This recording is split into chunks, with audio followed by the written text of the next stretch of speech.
Mami! Karame mwana wa? Waramutse neza? Waramutse.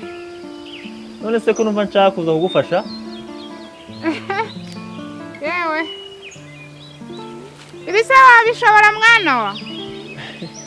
Mama nabishobora pe. Nabishobora rwose. Nimba wabishobora ngangwino ufashe. Okay, narebe kanze mwifashirize rata.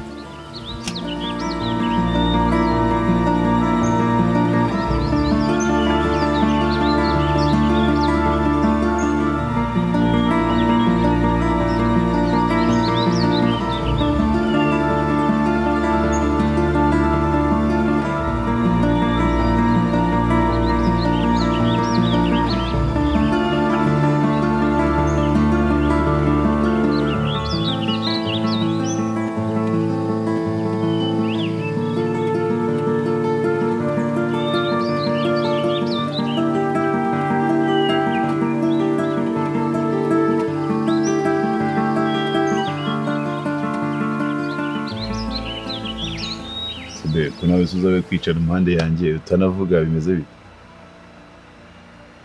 Nje kukwegera nyine ngo numva karagajambo keza uri bumbwire muri iki gitondo. Ni gitumye mva mu nzu n'urusaku rw'ikira kimodoka kikamyo cyo kigeze hano kiransa kuriza. Abo ntabwo njyamo cyangwa nicara mbe nuje. Uzakimenyera na Emera kimenyere. Ntabwo uzemeye ndibuka. Mari he? Cyaryamye. Aracyaryamye. Ariko numvise atameze neza.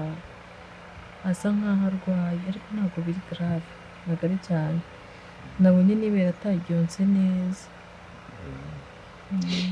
Okay. Ahubwo se ibyo ni ko na Paulo bo bari he? Nko baraye kwe. Urana ibintu bitari gukabye. Abana batanyu ba umubyeyi ngo babansaba n'uruhushya babwe ngo ngiye hana. Maze navuga ngo ibyana byo biransuzugura kavuga ngo nukubanga. Ariko chérie, ntabwo bijye binshimisha wese abantu banjye ibyana. Ubushyu bisi ibyana ujye unyita iki nka mama wababyaye. Niba unkunda kuki utankundana n'abana banjye koko? Abana batama icyubahiro na gito nk'umubyeyi. Urumva nkaho ngabo babambwiye iki? Icyonzi cyo ni kimwe. Nkunda umwana wanjye yemwe nawe nagukunda. Naho birazirangegeraza ngo nabana bawe. Ntacyo bambwiye, ntacyo bamusimbitaye naga. Ubu n'uwo mwanzuro nafashe. Babage bifashe. Bagukunda bate? Niwe wabakubise, niwe wabakoreye ibiki ntubakunda, nta rukundo, nta neza bakubonaho, waba ariko yewe. Bayeme. Ubu si wo muryango nifuza. Ntabwo ari umuryango nifuza pe. Nshaka ko tugira umuryango ukundana, ufashanya, wikorerana imitwaro. Yannick yarwara ukumva urahangayitse. Kimwe nuko nawe uhangayika iyo marwaye nk'uko urimo bimbaza. So uwo muryango nifuza pe. Ariko kuki buryo ujya ku ruhande rw'abana bawe bari abana bawe? Hari umunsi ntabikwereka ngo nabanize. Nabanize mbanigira he? Ubu baraye he? Ubuza aho bari?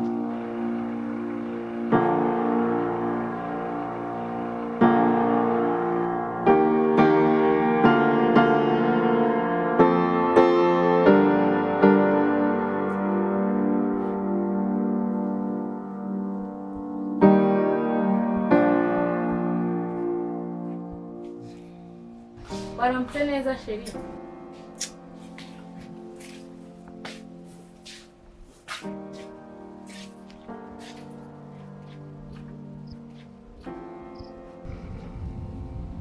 Eko chérie. Ejo hashize bira ni kimwe ari murimo. Unteze iriya muga. Ako se n'ubundi kari njya mwizaniye ahangaha. Amakosa yose nayanjye. Ninjye yamwiteje. Ariko se chérie reka nkubaze. Ngiye reka nkubwiza ukuri ubundi nere no guca ku ruhande. Nta nibyo nkubazamo rwose. Ngiye nari ndi kumuhumuriza. Kandi kigaragara cyo yari yakiriye. Nta kintu kiri hagati yanjye nawe. Siwe ntunabibona ko ejo mwazanye. Ubu se yaba atariyakiriye cyangwa ataremera ibintu byamubayeho mukaba mwarazanye nawe bitekereza. kuriya ni kuhumuriza abantu rwose, wari wamuhumurije nawe yatwaye mu rukundo, wamuhobeye wamugwatiriye, biriya nibyo wita iki? Biriya nibyo bita guhumuriza umuntu?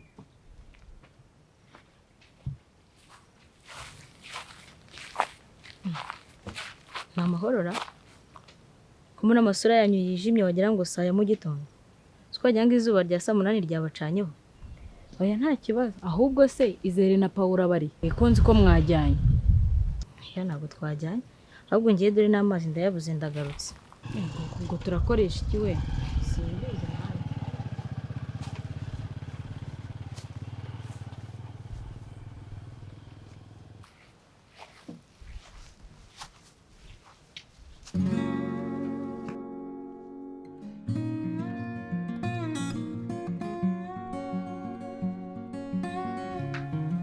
Shira biriya bintu njye ntabwo mbishaka.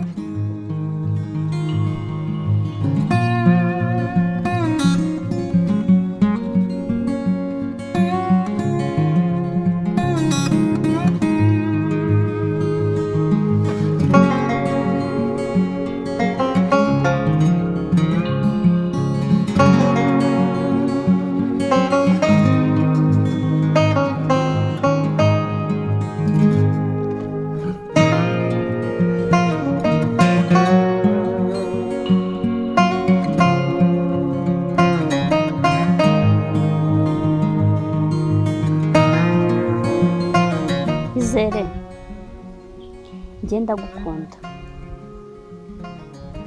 ndagukunda cyane kandi so wambwiye ngo nzajya nkunda umuntu njye mbimubwira. Niyo mpamvu rero ngomba kukubwira ko ngukunda kugira nazongera kwibabariza umutima. Akuno kuri Paula ngiye rwose nakubeshye, ntabwo ndi na serious mu byo gukundana n'abakobwa, ntabwo njye mbishobora. Hoya Izere, humura, ndabizi ko ari njye mukobwa wa mbere mwaba mukundanye, kandi nidukundana uzishima, n'ibisigaye byose bizikora. Akuno kuri serious ntasi abo ndi bakobwa kuva kera ntabwo. Hoya ndabizi sibyo? Mva mubwire Izere, ndagukunda, humura, ibindi byose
Izere nakwitabye.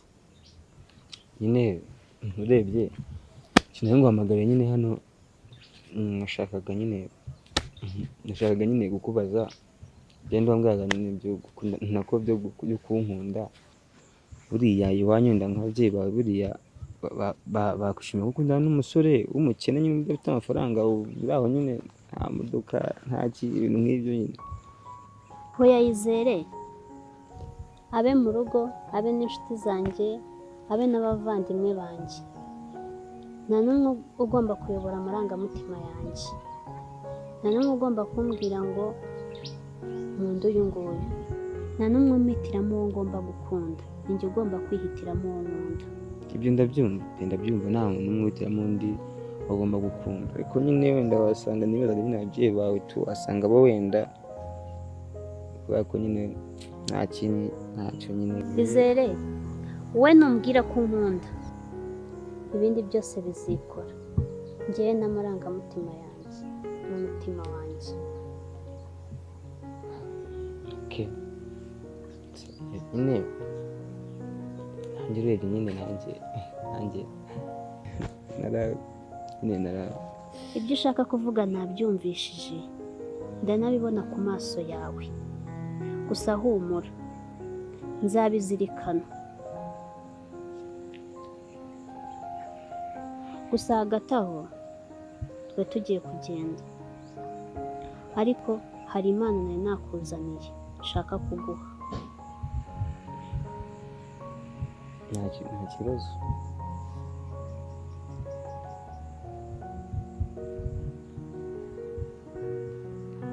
Nari nakuzaniye telefone kugira ngo ujye ku murongo ujye ubasha kuvugana n'abandi bantu, ujye uvugana n'inshuti zawe.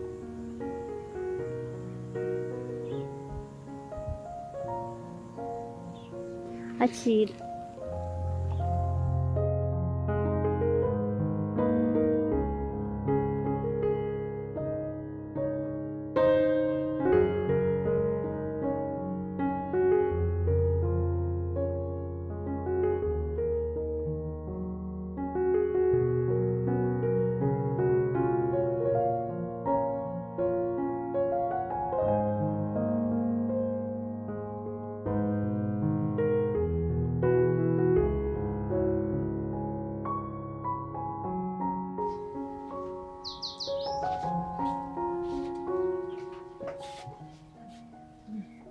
Ese mwana wa kutaherekera inshuti zawe?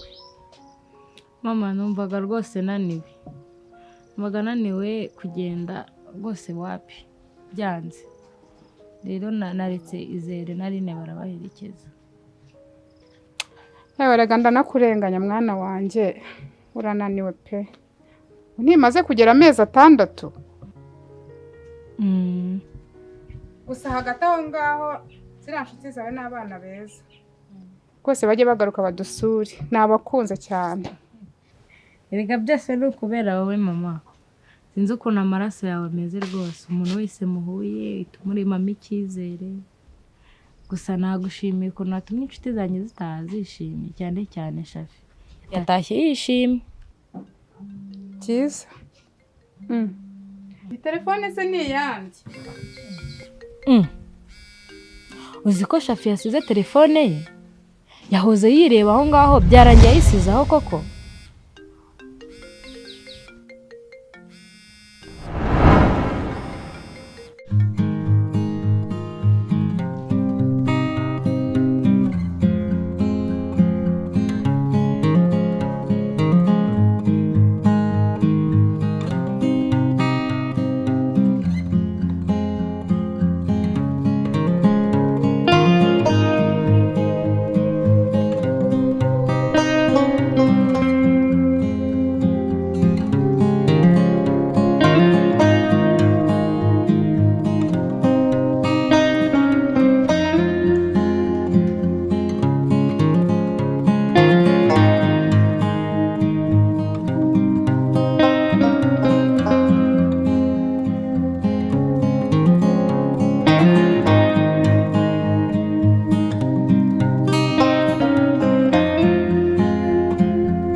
Fiona, inzoka y'umugore irakora iki muri telefone ya Shafi? Inzoka mbi yagutaye. Ifani iki na Shafi? Ihurira he na Shafi ko? Ihurira he na Shafi? Yababa we. Birabe ibyoya n'ibiba amaraso.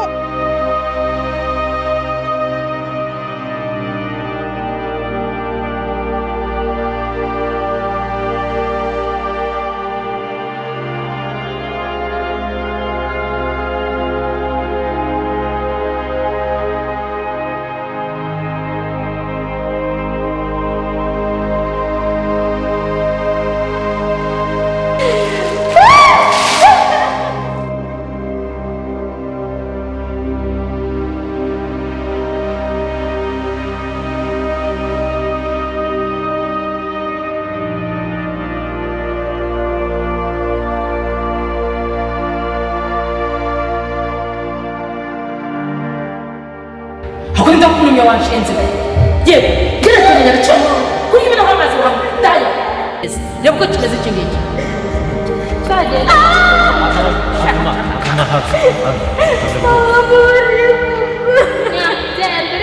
werezwa aya nayo ubaye mukanwa kawe sinzongera kumva havamo ijambo ngo ma waje uri agakozi koza amasahane kirirwa kadukoropera none wihinduye agakazana ko muri ubu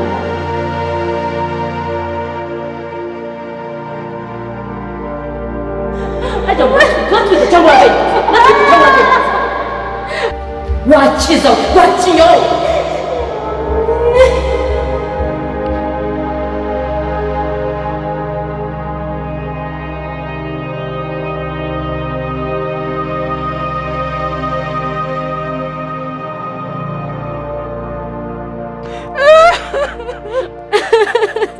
Oya mama, nakuambira kila nyamaswa iriya mama wanjye natisiwe mama.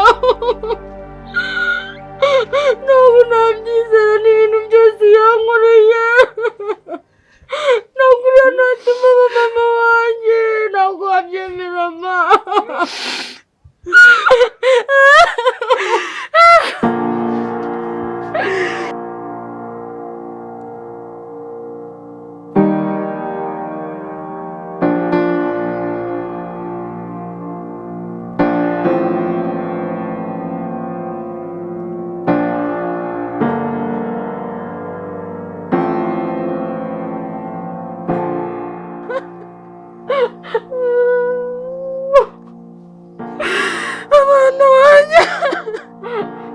Nanjye ntabwo nakwizera ko iriya nyamaswa yaba mama wawe.